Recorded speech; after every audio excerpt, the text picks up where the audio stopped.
Hey everyone, and welcome to this video. Today I'm at the junkyard and I'm going to be showing you this 2003 Chevrolet Avalanche and this 2005 Chevrolet Avalanche. Now this is going to be a more in-depth sort of video about the generation of this Avalanche. It ran from 2002 up until, I believe, 2007? 2006 and a half or something like that. And this is by far my favorite body style of Avalanche. This one here without the body cladding, but with the flares. We'll start out under the hood and we'll take a look there. Now the Avalanche still use the old spring-loaded hinges, and well, to be honest, they work, so why change them? This one comes equipped with the 5.3 liter V8, but available was a 5.3 liter V8, I believe a 4.3 liter V6, and I've never seen one with a 4.3 liter V6, so that's kind of speculation there. I think it came with them, but I don't know. And you could also get an 8.1 liter V8. Now there's only one way to get the 8.1 liter V8. You had to get the 2500 version, which had 8-bolt axles. It was basically a Suburban 2500, and it had the 8.1 liter V8 and the Allison transmission, which got terrible fuel mileage, but it was a powerhouse. This one's just your run-of-the-mill 5.3 liter. It's the most common, and it's nothing fancy. I'm going to show you this one too. This one's a little more fancy. It's got the body cladding. It's got the weird headlights with the signal and stuff up here and the headlight down here. Never quite liked that style myself. But we'll show you inside this one first. There we go. Oh, oh my gosh. This one was in a fire. Oh my gosh. That stinks. That smells really bad. Wow. Let's just close that. This one's obviously had some rust work done to it, but they actually did a nice job. Like, the contrasting color's pretty nice on the body.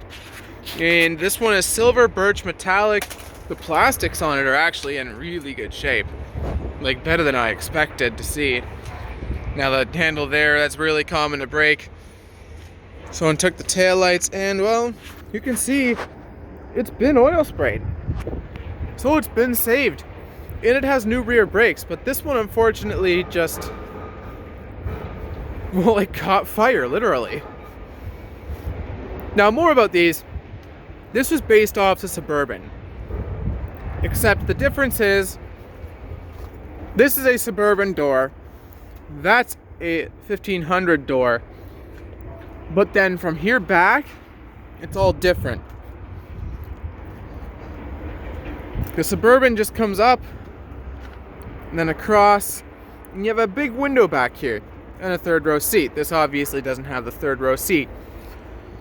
Now this one here is a higher trim level, and you have these signals in the mirrors, and in this one, you have the heated leather seats. This is personally my favorite interior by GM, I think. Now there's obviously something going on that side. I'll show you that in a minute. Now what I find really neat about these though is that you can get these little pockets in them. It's over my head, but you got little storage pockets. Now you can get the Z71 package with these as well. And these were available front wheel drive or rear wheel drive and 4-wheel drive. These are this one's 2-wheel. This is a 2-wheel drive. This is a 4-wheel drive. Show you the suspension differences. Basically the same setup, but missing an axle on this one. Now, trim levels you could get were LS, LT, LTZ. Now Z71 was a package on a package, so to speak. There was the Z66 and I think a Z44 too. I'm not 100% sure on that one, but I believe there was a Z44. I know there was a Z66 and a Z71.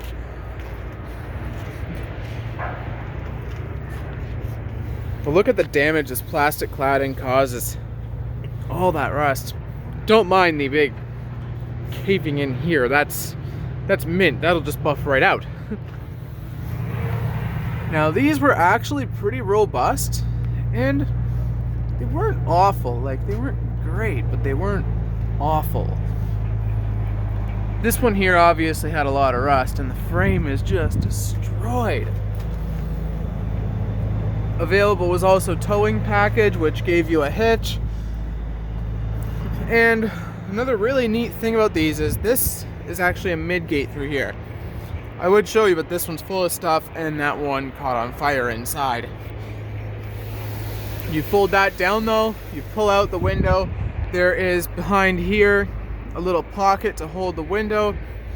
Fold these seats down, then this goes down. You can also leave the window in and fold the bottom down only. I've seen that done more often than not when you're trying to fit bigger items in. But honestly guys, I don't know what the point of the Avalanche was. It's not a truck. It's not an SUV. It's not a minivan. And it's not a car. I don't know what I would call it, because it just sort of does everything. Not so great, but for some people they like it. And to each their own. Personally, I don't think I'd buy one. They don't have enough usage for me, personally. And I would much rather have a real pickup truck, I think. A nice crew cab long bed pickup truck. Anyways, thanks for watching. If you enjoyed this video, please hit that like button as well as subscribe for more. Have a great day, everyone.